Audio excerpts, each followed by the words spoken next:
Part 43 Insta empire. अभी सब लोग सोच ही रहे थे कि यह मैटर खत्म हो गया है, तभी शिवानी के कदम सीधा नक्श की ओर बढ़े और वो बोली, मिस्टर नक्श, मैंने अभी जो किया उसके बारे में आपकी क्या राय है? बहुत बढ़िया, तुमने सही किया। अपने चेहरे पर हाथ रखते हुए नक्श ने कहा। उसने एक्सपेक्ट नहीं किया था कि शिवानी ऐसा कुछ करेगी। चूंकि मिस्टर नक्श मेरे फैसले से सेटिस्फाइड हैं, इसलिए अब मुझे और कुछ भी नहीं कहना है। मैं चलती हूँ। नक्श की बात सुनकर शिवानी के चेहरे पर मुस्कान आ गई थी। तुरंत ही वो पीछे मुड़ी और जावेरी मैंशन से बाहर निकल गई। क्या मैंने कुछ गलत तो नहीं देख लिया? गलत तो नहीं सुन लिया? शिवानी नक्श से राय मांग रही थी। शायद मैं नींद में हूँ, कोई सपना देख रही हूँ। शिवानी की हरकत को देखकर कल्याणी के चेहरे के भी रंग उतर गए थे। उसे समझ नहीं आ रहा था कि आखिर ये सब चल क्या रहा है। तभी नक्श ने अपना मुंह खोलते हुए कहा, कितना फनी है यह मैटर। जावेरी खानदान का है और वो मिस शिवानी मुझसे राय मांग रही थी। मैं तो जावेरी खानदान का हिस्सा भी नहीं हूँ, तो फिर बेवकूफ। नक्श, बकवास बंद करो। यह बोलते हुए अनीका ने नक्श को अपनी ओर खींचा। आखिर नक्श में ऐसी कौन सी बात है जो शिवानी उसके साथ ऐसे बिहेव कर रही थी? क्या नक्श और शिवानी का कुछ? नहीं नहीं, ऐसा कैसे हो सकता है? कहाँ शिवानी और कहाँ वो? लेकिन मुझे पता होना चाहिए कि आखिर ये सब कैसे हुआ। कुछ दिनों से उसमें इतना कॉन्फिडेंस कहाँ से आ गया है, और उस शिवानी को नक्श में इतना इंटरेस्ट कब से हो गया? अनीका के मन में ऐसे कई सवाल नाचने लगे थे। अनीका के बोलते ही नक्श ने जावेरी खानदान के सभी लोगों को एक एक करते हुए देखा, जो डिसबिलीव की नज़रों से उसे ही देख रहे थे। यह देखकर नक्श ने गहरी सांस ली। उसके बाद से सभी को स्ट्रॉन्ग संरक्षण फील हुआ था और वो सभी नक्श को देखकर पूरी तरह से डिससेटिस्फाइड नजर आ रहे थे। कल्याणी भी नक्श के इस अंदाज से खुश नहीं थी और लगातार उसे ही घूरे जा रही थी। यह देखकर नक्श को काफ़ी अनकंफर्टेबल फील हुआ और उसने जावेरी मैंशन से जाने का फैसला किया। अभी नक्श लिविंग रूम से बाहर निकल ही रहा था कि तभी पीछे से अनीका भागते हुए आई और बोली, नक्श, एक मिनट रुको। क्या हो गया मेरी बीबी? नक्श ने मुस्कुराते हुए कहा। नक्श के मुंह से यह सुनकर अनीका के गाल लाल पड़ गए थे। यह पहली बार था जब नक्श ने अनीका को बीबी कहकर बुलाया था। हाय मैं मर जावा वाली फीलिंग के साथ अनीका हक्की बक्की रह गई थी। उसके शरीर में करंट दौड़ने लगा था। उसे समझ नहीं आ रहा था कि वो कैसे रिएक्ट करे। हालांकि उसके बाद भी अनीका ने अपने अंदर के सवालों को बाहर निकालते हुए नक्श से पूछा, नक्श, मुझे सच सच बताओ, क्या यहाँ आने से पहले ही तुम्हें सब कुछ पता था? और शिवानी का क्या, तुम्हारे साथ क्या रिश्ता है? वो तुम्हें मिस्टर नक्श क्यों कह रही थी? यह बोलते हुए अनीका का चेहरा हल्का सा मुरझा गया था और नक्श ने ये सब आसानी से नोटिस कर लिया। अनीका का लास्ट सेंटेंस सुनकर नक्श की दोनों वोहें ऊपर की ओर उठी। अपने चेहरे पर मुस्कान लिए उसने कहा, क्यों, क्या तुम जेलस फील कर रही हो? नहीं, बिल्कुल भी नहीं। बस मुझे सच सच जवाब दो। पता नहीं क्यों, लेकिन अनीका ने यह सवाल पूछते हुए अपने चेहरे को नीचे झुका लिया था। नक्श की आंखों में देखने की उसकी हिम्मत नहीं हो रही थी। नक्श ने मुस्कुराते हुए अपना सर हिलाया और बोला, बस यार, बहुत हुआ।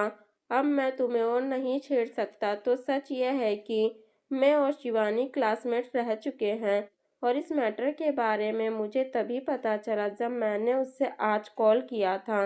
अच्छा, तो अगर तुम दोनों क्लासमेट्स रह चुके हो तो फिर वो तुम्हें मिस्टर नक्श क्यों बोलती हैं? आमतौर पर तो सारे क्लासमेट्स एक दूसरे से फ्रीली बात करते हैं, लेकिन वो तो तुम्हें कुछ ज़्यादा ही रिस्पेक्ट दे रही थी। यह बोलते हुए अनीका ने अपना चेहरा ऊपर की ओर उठाया और नक्श को देखने लगी, जैसे मानो वो उसके चेहरे पर कुछ पढ़ने की कोशिश कर रही हो। उस बारे में मुझे कुछ भी नहीं पता, लेकिन शायद मेरा चार्म ही कुछ ऐसा है। अपना सर खुजाते हुए नक्श ने कहा, हालांकि अभी अनीका के सवाल खत्म नहीं हुए थे और वो आगे कुछ पूछने जा ही रही थी कि तभी अचानक से नक्श का फोन बजा। नक्श ने कॉलर का नाम भी नहीं देखा और सीधा बोला, अरे शायद यह कॉल मेरे बॉस का ही होगा। उन्हें किसी चीज की जरूरत पड़ी होगी। अभी मुझे निकलना होगा, तुम अपना ध्यान रखना। नक्श ने अनीका को कुछ भी बोलने का मौका नहीं दिया। अपनी बात कहने के बाद वो पीछे मुड़ा और वहां से चला गया। जावेरी मैंशन से बाहर आने के बाद नक्श ने अपना फोन बाहर निकाला और तब उसे पता चला कि वो कॉल मिस जूली का था। तुरंत ही नक्श ने मिस जूली का नंबर डायल किया। हेलो मिस जूली, क्या आपने मुझे कॉल किया था? नक्श ने कंफ्यूज्ड होते हुए पूछा। हाँ नक्श, मुझे तुम्हारी हेल्प चाहिए। क्या तुम्हारे पास टाइम है? मिस जूली काफी एंजियस साउंड कर रही थी। क्या बात है? अभी आप कहाँ हैं? नक्श ने सीधे तरीके से पूछा। मैं अपने स्टोर में ही हूँ और स्टोर के दरवाजे पर ही तुम्हारा इंतजार करूंगी। लास्ट टाइम जो कुछ भी हुआ उससे मिस जूली को अच्छा खासा सबक मिल गया था। कॉल कट करने के बाद नक्श ने ज़्यादा समय बर्बाद करना ठीक नहीं समझा और आधे घंटे के अंदर अंदर वो देसाई एंटिक एम्पोरियम पहुंच गया था। नक्श को वहां देखकर तुरंत ही मिस जूली भागते हुए नक्श की तरफ बढ़ी और उसका हाथ पकड़कर उसे अपने स्टोर के अंदर ले गई। इस नज़ारे को देखकर काफ़ी लोग शॉक्ड रह गए थे। जैसे ही वो दोनों मैन हॉल में पहुंचे, नक्श ने देखा कि 10 से भी ज़्यादा एंटिक शॉप ओनर्स जोर जोर से चिल्लाते हुए किसी बात पर आर्ग्यू कर रहे थे। मैं दावे के साथ कह सकता हूँ कि यह फेक है। अच्छा, ऐसी बात है तो मैं भी पूरे दावे के साथ कह सकता हूँ कि यह पेंटिंग असली है। क्या तुम दोनों हवा में ही अपने दाव ठोक रहे हो या फिर कुछ देख समझकर बोल रहे हो? अगर मैं इस पेंटिंग को ध्यान से देखूं तो मुझे इसके कलर काफ़ी फीके दिखाई पड़ रहे हैं। अगर ऐसा है तो यह पेंटिंग असली कैसे हो सकती है? भीड़ को हटाते हुए जब नक्श आगे बढ़ा तो उसकी नज़र एक इंसान पर पड़ी जो पूरी तरह से खोया हुआ था। वो इंसान और कोई नहीं बल्कि मिस जूली के डैड मणिक भाई देसाई थे, जो टेबल के सामने खड़े होकर टकटकी निगाहों से उस पेंटिंग को घूरे जा रहे थे। मणिक अंकल, आप कब से इस पेंटिंग को देख रहे हैं? क्या आप किसी कंक्लूजन पे पहुंचे या नहीं? इस जानी पहचानी आवाज को सुनकर नक्श ने तुरंत ही इधर उधर देखा तो पाया कि वो आवाज और किसी की नहीं बल्कि पल्लवी की थी। नक्श, तुम यहाँ क्या कर रहे हो? जब पल्लवी की नज़र नक्श पर पड़ी तो उसने भी सीरियस होते हुए पूछा। इससे पहले कि नक्श कुछ बोलता, मिस जूली तुरंत ही मनिक भाई की तरफ बढ़ी और बोली, पापा आपको क्या लगता है, क्या मुझे किसी को बुलाना चाहिए जो हमें यह बता सके कि यह पेंटिंग असली है या नहीं? वैसे तो मनिक भाई देसाई हीरे के व्यापारी थे, लेकिन बचपन से ही उन्हें अपने पिता से एंटीक चीज़ों का बहुमूल्य ज्ञान प्राप्त हुआ और अपनी जवानी के दिनों में ही वो सिर्फ सूरत के ही नहीं बल्कि पूरे भारत के सबसे अच्छे एंटीक अप्रेजर्स माने गए। इस समय अगर वो ही इस पेंटिंग को देखकर ये नहीं बता पा रहे हैं कि वो असली है या नकली, तो फिर भला ऐसा कौन सा माई का लाल आ गया है जो उन्हें टक्कर दे पाएगा? उसी समय एक इंसान जो काफी समय से नर्वस खड़ा था, उसने पहल करते हुए धीमी आवाज में कहा, मणिक सर, आपकी रेपुटेशन को देखते हुए मुझे यकीन नहीं हो रहा है कि आप इस पेंटिंग की अथॉरिसिटी को पहचान नहीं पा रहे हैं। क्या आप हमारे साथ कोई मजाक तो नहीं कर रहे हैं? या फिर अब आपकी आंखों में वो बात नहीं रही? इतना इम्पेटिश होने की ज़रूरत नहीं है। यह एक लैंडस्केप पेंटिंग है और ऐसी पेंटिंग को पहचानना इतना आसान नहीं है। क्या कारीगरी है, देखते ही दिल फिदा हो जाए। लेकिन इसी के साथ इसके कलर, इसके टेक्सचर्स, इसका पेपर, ये सभी भी तो मैन है परखना बहुत ज़रूरी है और ये आसान नहीं। मनिक भाई देसाई ने धीमे और कड़क आवाज़ में कहा, ये जो तुम पेंटिंग लेकर आए हो वाकई में बहुत ही स्ट्रॉन्ग और पावरफुल है और इसके स्टाइल को देखकर ऐसा लगता है जैसे ये बहुत पुरानी है। मनिक भाई की नज़र अभी भी उस पेंटिंग पर ही टिकी हुई थी। उन्हें ये पेंटिंग अच्छी तो लगी, लेकिन उनके मन में कई सारे सवाल उठ रहे थे। अंत में उन्होंने अपना फाइनल इलिवेशंस देते हुए कहा, लेकिन इसका पेपर काफ़ी पतला है और कलर भी काफ़ी सीखे हैं। उसे ज़माने में नेचुरल कलर्स फीके नहीं होते थे और आप ये कहना चाहते हैं कि मेरी पेंटिंग फेक है?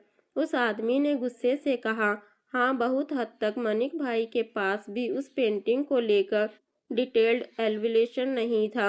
मनिक भाई ने बोल दिया था कि फेक है तो मतलब फेक है। उनकी नॉलेज के सामने कोई कुछ भी नहीं। मनिक भाई का इल्वलेशंस पत्थर की लकीर है। एक तरफ एंटिक शॉप के ओनर्स धीमी आवाज में मनिक भाई को लेकर डिस्कशन कर रहे थे, तो दूसरी तरफ उसी समय नक्श के कदम आगे की तरफ बढ़े और पूरे कॉन्फिडेंट के साथ उसने कहा, क्या मैं इस पेंटिंग को देख सकता हूँ?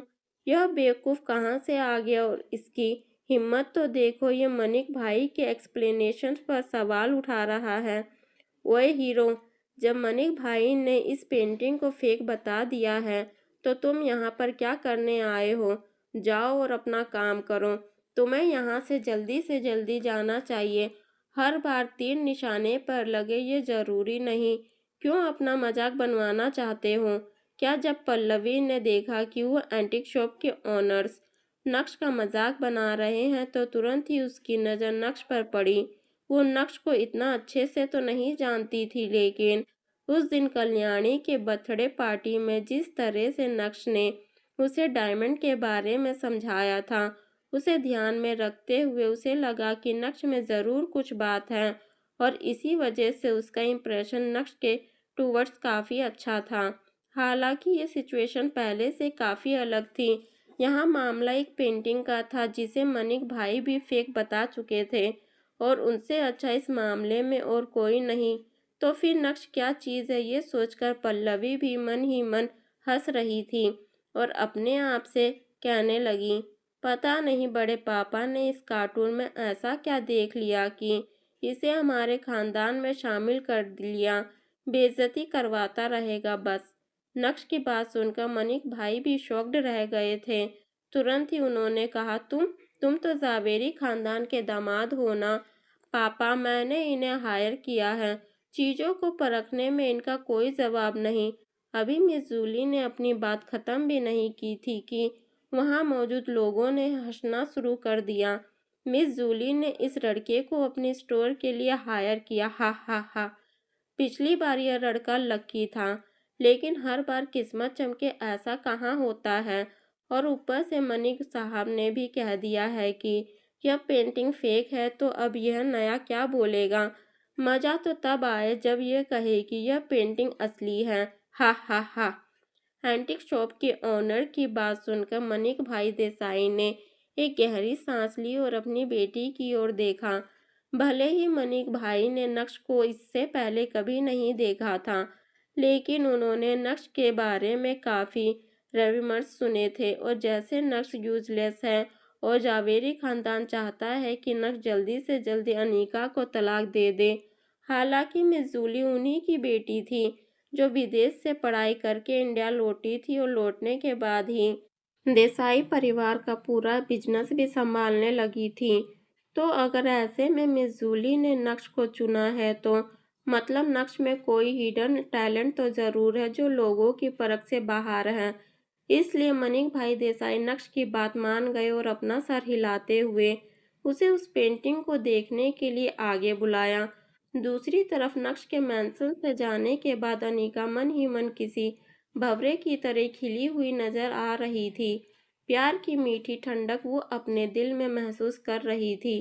नक्श के लिए उसे ऐसी फीलिंग्स पहली बार आ रही थी और वो इन फीलिंग्स को बहुत इंजॉय कर रही थी। तभी अनीका ने अपना फ़ोन बाहर निकाला और अनीका ने क्या किया होगा? आखिर उस पेंटिंग की सच्चाई क्या है? वो असली है या नकली? नक्श की तरफ से कैसा एक्सप्लेनेशन मिलने वाला है? बवाल होगा या नहीं?